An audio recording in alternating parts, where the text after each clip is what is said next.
Are you wondering where are the cheapest countries, regions, and cities to have a destination wedding in Europe? If you're planning a destination wedding and you're looking to get the most bang for your buck, you need to know about these diamond in the rough locations where your dollar will go so much farther. And also which destinations are totally inflated right now and to stay far away from. But first, I am destination wedding planner Kay Northrup. I help untraditional travel-loving couples plan multi-day intimate destination weddings abroad on a budget. If you haven't subscribed yet, hit that subscribe button to be notified every time I post another video to help you plan your destination wedding successfully. Just within Europe, we've planned weddings in Italy, Spain, Greece, Portugal, Malta, Ireland, and France. And we have a lot of data to pull on. So let's rank the most expensive to least expensive markets of those countries we've planned in and shine a light on the most cost-effective, best bang for your buck locations to get married in. So you can have your dream wedding in Europe while saving thousands. Let's start off with the cheapest European countries that we've planned in. These might surprise you. They are a little bit more of the unusual destinations, the ones that US couples might not automatically think about getting married in abroad. Our first country is Portugal. I call Portugal Italy's little brother. To me, it's just as beautiful. The people are so nice. There's so many beautiful and cool wedding venues and places to get married at there for less than what weddings cost in Italy. There's two main markets within Portugal, being the north and the south. The north is a little bit cheaper, except for when we move towards the Douro Valley and properties on the Douro River. Those get a little bit pricey, but these beautiful towns of Amarche, Braga, Guimarães, even within Porto, we see your dollar go farther in the wedding markets there. And it's really across the board, not just food and beverage prices, but all of the vendors that we typically work with for weddings up there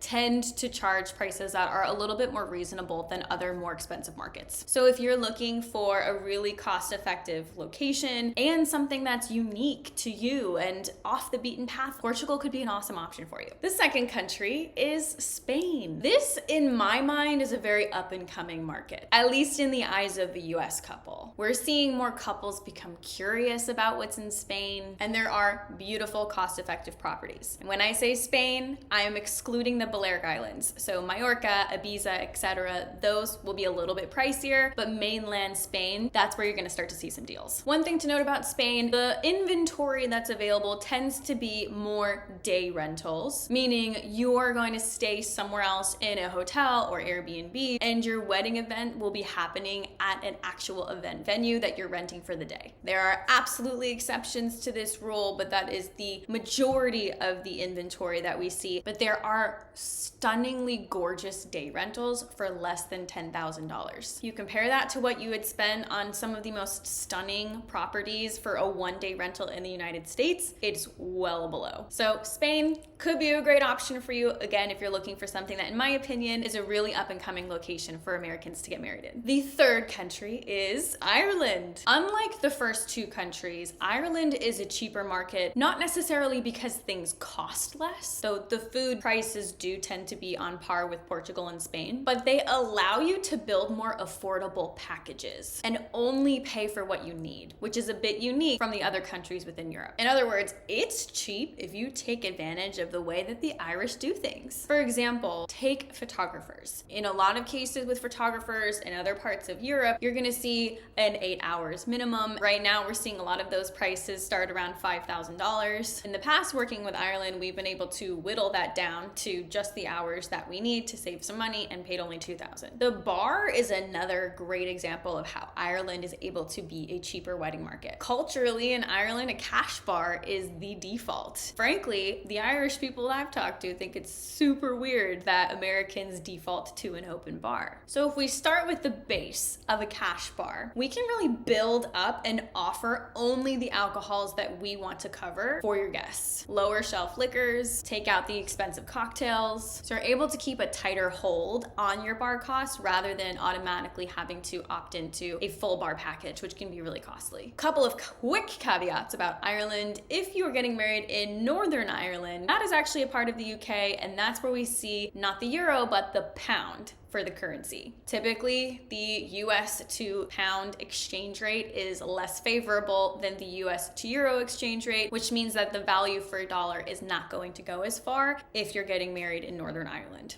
The other thing about Ireland, what we've found working there in the past is there are an abundance of rustic and casual venue options, which is amazing and cost effective. But there are also still pockets of very high luxury in Ireland that will cost a lot of money. So the second that you jump into that luxury venue category, you're gonna lose that value for dollar that we typically see in Ireland. And those prices will more accurately match what we see in other expensive markets within Europe. Also keep in mind that if you're looking to find the best value for venues in Ireland, be comfortable with having a long drive from the airport. Some of the most cost-effective and most beautiful properties are going to be over a 2-hour drive from the airport. So if you're willing to do that, you will find a better deal. Quick pause. If you're finding this helpful, let me know by liking this video and tell me below, where are you interested in having a destination wedding? Our fourth country is Malta. You might be thinking, where the heck is Malta? It's this little island off the coast of Sicily. Malta is actually its own country. It's about a 2-hour boat ride from Sicily. You can also fly right into the country. And it's one of those places where if you know, you know. This place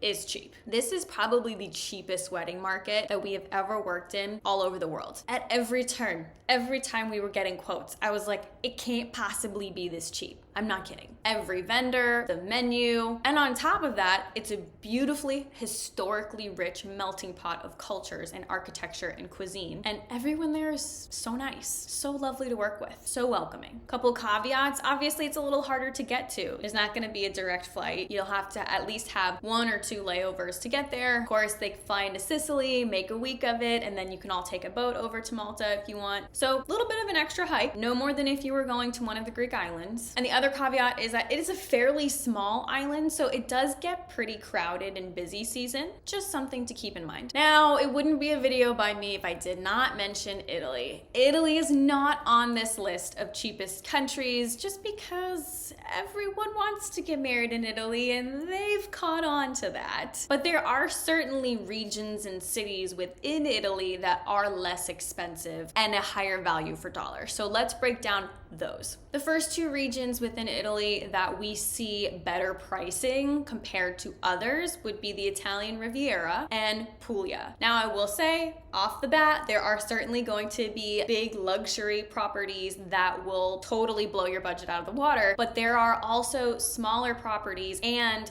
vendors who will charge more down-to-earth prices than what we see in the more expensive parts of Italy. The big caveat with these 2 places, and largely the reason why we see the prices being a little bit more reasonable, is that they're harder to get to. So if you're looking to fly into a major international airport like Milan, you're gonna have quite the drive to get down to the Italian Riviera. With Puglia, you'd have to fly into Brindisi Airport, which you won't typically find direct flights from the States, like you would with Rome, Milan, etc. Now, one of my favorites, yes, I pick favorites, Tuscany. Tuscany is one of those regions that is more cost effective because of what you get. Now, this year specifically, we have been seeing rising prices in Tuscany, I think because of the demand increasing. However, there are an abundance of properties, so the supply is still large enough where we still see competitive rates across the board, and you're getting so much more. Even with the rising prices in Tuscany, driving the cost of these venues up higher, you're still getting a very high value for dollar because these properties have a lot of bedrooms on site, so they can accommodate typically 60 or less guests for multiple nights within that price. If you compare that to some of the more expensive regions within Italy, which we'll get to in a minute, you might be paying the same price for a 6-hour day rental in Lake Como, making Tuscany one of the more cost-effective regions just because of what you're getting for the money. That brings me to the Lakes regions. You may know this may be the first time you're hearing this, the Lakes region in Italy is very expensive. That's Lake Como, Lake Garda, and then there's other minor lakes like Maggiore, etc. If you're looking for value for dollar, we don't typically find it in Lake Como or Lake Garda. You're gonna have a beautiful selection of properties, stunning views. You have that whole mountain and water vibe, but you will pay through the teeth for it. There are a couple of different properties that are diamonds in the rough that we still see charged reasonable rates, and I will be doing a video calling those out soon, but it's just not where you're gonna get the most value for dollar in Italy.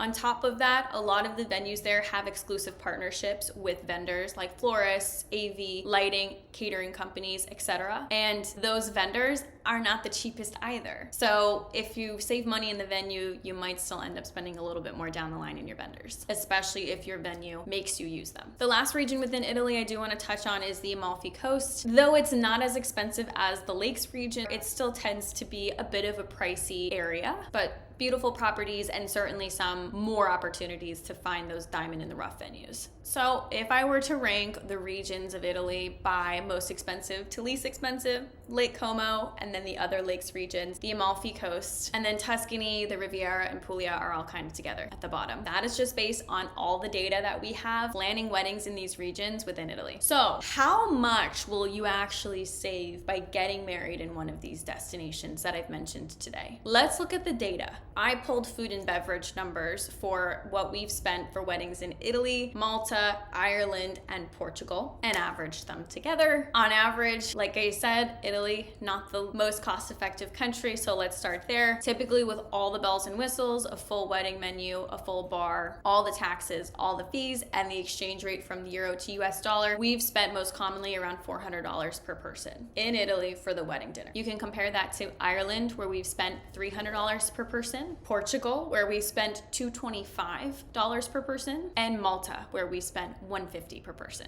Don't sleep on Malta, guys. This showcases how easy it is to save thousands on your destination wedding in Europe just by picking the most cost-effective markets. If you're super excited and you're itching to get started planning your destination wedding in Europe without going over budget, download my free pricing guide to estimate the cost of your destination wedding in Europe. The link to that is below. For even more must-know tips to plan your destination wedding in Europe, be sure to subscribe and watch this video next.